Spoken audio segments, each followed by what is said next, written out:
श्री स्वामी समर्थ. अवधूत चिंतन श्री गुरुदेव दत्त. कसे आहेत सगळे? मजेत आहेत ना? आनंदी राहा, सुखी राहा आणि स्वामी सेवा आपली करत राहा.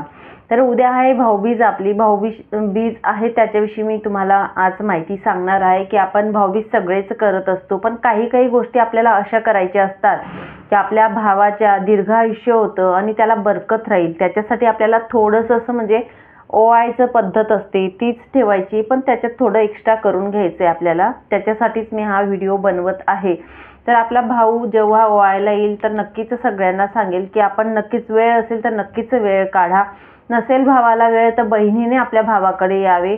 मानपान हा बाजूला ठेवायचा असतो. भाऊ आणि बहिणीचं नातं जे असतं ते एका नाळेने जोडलेलं गेलेलं असतं असं बोललं जातं. म्हणून जो मानपान ह्या गोष्टी ज्या राहतात, आता बघा रक्षाबंधन असतं, रक्षाबंधनला काय बोललं जातं की बहीण भावाच्या घरी येत असते आणि भाऊबीजेला भाऊ हा बहिणीच्या घरी जात असतो. पण आजकालच्या जमान्यामध्ये वेळ हा कोणाला असतो, जसा वेळ साध्य होत असतो त्या प्रकारे आपण करू शकतो. राग असतो, मानपान हा बाजूला ठेवून अगदी आपण आपल्या ॲडजस्टमेंटनुसार बहीण आणि भावाने एकमेकांना समजून ह्या गोष्टी करायच्या असतात.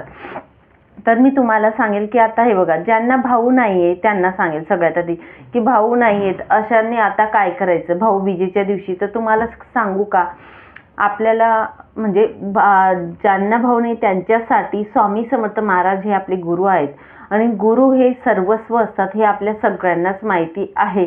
तर आपल्या स्वामी समर्थ महाराजांची स्वामीची आपण पूजा करायची आहे. ज्या प्रकारे आपण भावाची मी पूजा सांगणार आहे आता, त्याच प्रकारे आपल्याला स्वामी महाराजांची पूजा करायची आहे. महाराजांनाच आपण ओवाळायचं आहे आणि महाराजांची सेवा म्हणून आपण त्यांच्यासाठी काहीतरी सेवा करायची त्यांची. तुम्ही 11 माळी करा, नाहीतर मग सारामृतचा एक ग्रंथ जो असतो एक पारायण करू शकतात. कुठली तुम्हाला आवडेल ती सेवा तुम्ही महाराजांची करा. ते त्यांना म्हणजे आपण गिफ्ट म्हणून आपण द्यायचं, त्यांच्यासाठी सेवा करायची. उद्याची जी सेवा असेल, ज्यांना म्हणजे भाऊ नाही अशांना सांगेन मी, त्यांनी अर्पण करायची ती जी सेवा करणार आहोत ती. आता ज्यांचे भाऊ आहेत होते पण वारलेच, समजा आता कोरोना काळ गेला किंवा या जगात नाही आता होते वारले, तर अशा लोकांनी काय करायचं, म्हणजे आता भाऊबीजचा दिवस आला की बहिणीला आठवण येत असते बघा भावाची. तर आपण यावेळेस आपण काय करायचं मग, तर आपला एक पाट ठेवायचा, पाटावरती लाल वस्त्र ठेवा, त्याच्यावरती फोटो ठेवा आपल्या भावाचा आणि आपण त्याला ओवाळायचं आहे आणि त्याच्या आत्म्याला चिरंतर म्हणजे असं शांती लागू द्या असं आपल्याला बोलायचं आहे. बस साधी आणि सोपी आपल्याला पूजा करायची आहे. हे झालं की ज्यांना भाऊ नाही आहे किंवा ज्यांचे भाऊ वारलेत त्यांच्यासाठी. आता ज्यांचे भाऊ आहेत आणि बहीणही आहे ते आता ठीक आहे, जे जवळ येऊ शकतात त्यांच्यासाठी सांगते, नंतर मी पुढे सांगेल. तर त्यांनी काय करायचं आपण ताम्हण घ्यायचे. ताम्हण हे स्टीलचं म्हणजे टाळा, आपल्याकडे तांब्याचं जे ताम्हण असं सगळ्यांकडेच असतं, काही अशी विशेष गोष्ट नाही आहे, तर तेच घ्या असं मी सांगेल. स्टीलचं ताम्हण न घेता तुम्ही तांब्याचंच ताम्हण घ्या ओवाळायला. त्याच्यामध्ये आपल्याला तेलाचाच दिवा लावायचा आहे. तेलाचा दिवा लावा, नंतर सुपारी, एक नाणं आणि सोन्याची वस्तू आपल्याला घ्यायचीच असते औक्षण करण्यासाठी. त्याच्यानंतर तुम्हाला सांगेल कणकेचा दिवा जो असतो तो आपल्याला एक बनवून घ्यायचा, म्हणजे बनवले तर अतिउत्तम, नाही असेल तर आपला जी निरंजनी असते देवघरामधली आपल्या जे वापरतो, पितळी घेतली तीही चालेल, स्टीलची घेतली तीही चालेल, पण सहसा कणकेचाच बनवतात आमच्याकडे. म्हणजे ज्यांच्याकडे जशी पद्धत आहे तसं बनवा, मी काही बोलणार नाही, पण आमच्याकडे कणकेचा दिवा बनवले जातात असं मी सांगेल. म्हणून तुमच्याकडे जशी पद्धत असेल तो दिवा तुम्ही घेऊ शकतात. तर ताटात आपल्याला तुम्हाला सांगते मी की जो दिवा तुमच्याकडे पद्धत असेल त्या प्रकारे तुम्ही घेऊ शकतात. त्याच्यानंतर आपल्याला सोन्याची वस्तू घ्यायची आहे, अक्षदा घ्यायच्या आहेत, अष्टगंध घ्यायचा आहे, कुंकू घ्यायचे आहे. या वस्तू आपल्याला ताटात घेऊन ठेवायच्या आहेत. आपण पूजा करत असताना आपलं पूर्व पश्चिम तोंड येईल भावा बहिणीचं, अशा प्रकारे आपण बसवायचं आहे. भावाच्या डोक्यात टोपी घालायचं आहे आवश्यक. बहिणीने नारळ जे असतं बघा, श्रीफळ द्यायचं आहे आपल्या भावाला. श्रीफळ नक्कीच पूजेमध्ये आवश्यक आहे. तर या गोष्टी आपल्याला घ्यायच्या आहेत. आपण औक्षण करायचे. औक्षण करत असताना एक उपाय मी तुम्हाला इथे सांगेल, तो अवश्य सगळ्या बहिणींनी करावा असं मी तुम्हाला सांगेल. तर आपण औक्षण जेव्हा करत असतो, जेव्हा आपण टीका म्हणजे टिळा लावणार आहोत भावाला, तेव्हा सगळ्यात आधी तुम्हाला अष्टगंध जे असतं आपलं, अष्टगंधाचा टिळा लावायचा आहे ओवाळायच्या वेळेस. अष्टगंधाच्या टिळा लावल्यानंतर जो कुंकवाचा टिळा असतो तो लावायचा आणि तो ओढायचा मग लांब, हे लक्षात घ्या. आणि नंतर मग अक्षदा ज्या असतात आपल्या, या अक्षदा लावायच्या आहेत कुंकवावरती. अक्षदा या चंद्राचं प्रतीक असतात. चंद्र हा शांत असतो आणि थंड असतो, त्यामुळे आपल्या भावाच्या जर डोक्याला काही टेन्शन असेल किंवा काहीतरी डोक्यात असेल किंवा असा तडतड स्वभाव असेल किंवा गरम स्वभावाचे बोलतो ना आपण, तसा जर असेल तर शांत व्हायला मदत होते. म्हणून या दिवशी आपल्याला अक्षता लावाच्या कपाळी म्हणजे कुंकवार चिपकल्या गेल्या पाहिजे, अशा प्रकारे तुम्ही लावा. त्याच्यानंतर अष्टगंध का लावला जातो? अष्टगंध लावल्यामुळे आपल्या भावाचं आयुष्य जे होतं ते वाढतं, दीर्घायुष्य होतं आणि जो अकाली मृत्यू बोलतो ना आपण, तो म्हणजे मृत्यू हा अटळ आहे, आपल्याला माहिती आहे सगळ्यांना की अटळ आहे, पण त्याच्यापासून संरक्षण होण्यासाठी म्हणजे कुठेतरी आपल्या भावाला अकाली मृत्यू किंवा ॲक्सिडेंट ह्या गोष्टी होत असतात बघा. आपण बोलतो ना बोटावर गेलं म्हणून, अंगावरचं बोटावर गेलं, असं काहीतरी म्हण आहे बघा, त्या प्रकारे होत असतं. म्हणून आपण या छोट्याशा गोष्टी करायच्या आहेत. अष्टगंध लावल्यामुळे आपल्या भावाला आयुष्य हे वाढत असतं आणि त्याच्याजवळ बरकत राहत असते कायम. त्यासाठी आपल्याला अष्टगंध लावायचं आहे, नंतर कुंकू ओढायचं आहे. या प्रकारे आपल्याला पूजा करायची आहे. नंतर आपल्याला औक्षण सगळ्याच बहिणींना, महिलांना माहिती आहे की आपण औक्षण कसं करायचं, ते काही मी आता तुम्हाला रिपीट करत नाही.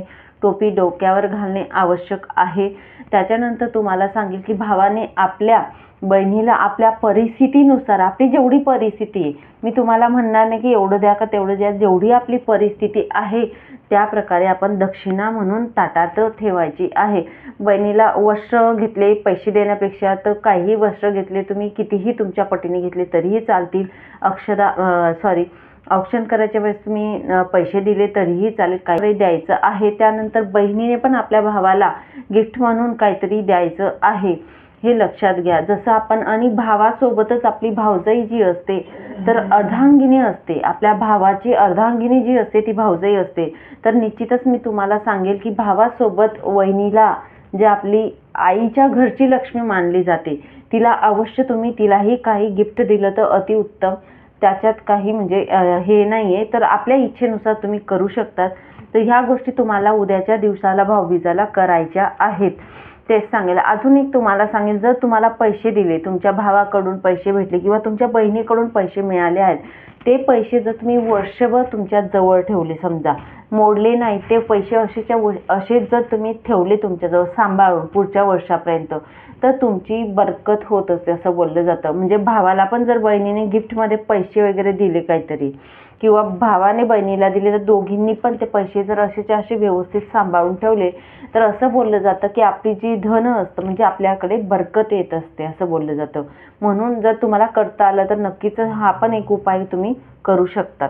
म्हणजे जे भाऊ बहीण असतील त्यांनी काळं आणि निळं वस्त्र हे परिधान करू नये. काळे वस्त्र तर आपण परिधान करतच नाही, कारण शुभ जे असतं ते करायचं नसतं. निळं वस्त्र हे शनीचं प्रतीक आहे, म्हणून निळं वस्त्र हे परिधान करू नका. जमलंच तर बहिणीने आपल्या भावासाठी जोपर्यंत आपण ओवाळणार आहोत तोपर्यंत व्रत करावा, उपवास करू शकतात. जर तुम्ही चांगल्या ठणठणीत असणार तर नक्कीच व्रत करा भाऊबीजचं. नंतर ओवाळल्यानंतर तुम्ही जेवण करू शकता, तोपर्यंत तुम्ही काही खाऊ नका असं मी सांगेन. त्याच्यानंतर कलावा जो असतो, कलावा आपल्या भावाला उजव्या हातात आपण बांधला तर अतिउत्तम बहिणीने. त्याच्यानंतर दुसरं एक सांगेल, त्या दिवशी आपले यमद्वितीया पण आहे, तर आपल्याला यमद्वितीया असल्या कारणाने आपल्याला यमाला एक कणकेचा दिवा बनवून लावायचा आहे. दक्षिणेला तोंड करून बहिणीने आपल्या भावासाठी अकाली मृत्यू हा टळण्यासाठी बहिणीने आपल्या भावासाठी एक कणकेचा दिवा बनवा आणि तो दिवा 2 मुटकळे बनवले जातात बघा. ते मुटकळे बाजूला ठेवायचे कणकेच्या दिव्याला आणि एक दिवा बनवून हा आपल्या म्हणजे घराच्या बाहेर आपण दक्षिणेला तोंड करून तेलाचा दिवा हा लावायचा आहे, हे लक्षात घ्या. म्हणजे आपल्या भावाचा अकाली जो मृत्यू येत असतो तो टळत असतो. छोटीशी सेवा आहे पण नक्कीच सगळ्यांनी करा असं मी तुम्हाला सांगेल. त्याच्यानंतर तुम्हाला सांगेल की ज्याचा भाऊ बघा आता जाऊ शकत नाही किंवा लांब लांब राहतात, आता विदेशामध्ये पण बरेच लोक राहतात. समजा आमच्यासारखे आता मुंबई शहरामध्येच माझे भाऊ गावी आहेत, त्यांना कधी जमतं कधी नाही जमत. म्हणजे बऱ्याच वेळेस सहसा माझं भाऊबीज नाहीच होत, कधीतरी होतं. मला म्हणजे एखाद वेळेस झालं असेल बाय चान्स. पण अशा लोकांनी काय करायचं, आपण बघा ऑनलाईन व्हिडिओ कॉल करू शकतो. व्हिडिओ कॉल करून तरी ओवाळा तुम्ही, मी बोलेल तुम्हाला. तर आपण व्हिडिओ कॉल करून निदान आपण पूजा किंवा ओवाळणं ह्या गोष्टी छोट्या मोठ्या गोष्टी आपण करू शकतो भावासाठी. तर हा एक त्याला पर्याय म्हणून मी सांगेल. आता बाकीचे लोक विदेशमध्ये राहतात तर हाच पर्याय असतो. तर तुम्ही व्हिडिओ कॉल करून निदान तुम्ही ओवाळू शकतात भावाला. त्यांच्यासाठी जो उपाय असतो तो आपल्या घरी आपण करायचा आहे, एवढंच मी तुम्हाला सांगेन. तर ही होती भाऊबीज विषयी माहिती, अति महत्त्वाची आहे. आणि जे मी छोट्या छोट्या गोष्टी सांगितल्या त्या नक्कीच सगळ्या बहिणींनी आपल्या भावासाठी कराव्यात अशीच अपेक्षा व्यक्त करेल. चला मग इथेच थांबते. नंतर अजून भेटेल पुढच्या व्हिडिओमध्ये नवीन माहितीसोबत, नवीन विषयासोबत. तोपर्यंत श्री स्वामी समर्थ. अवधूत चिंतन. श्री गुरुदेव दत्त. माहिती आवडली असेल तर लाईक करा, शेअर करा आणि सबस्क्राईब करा.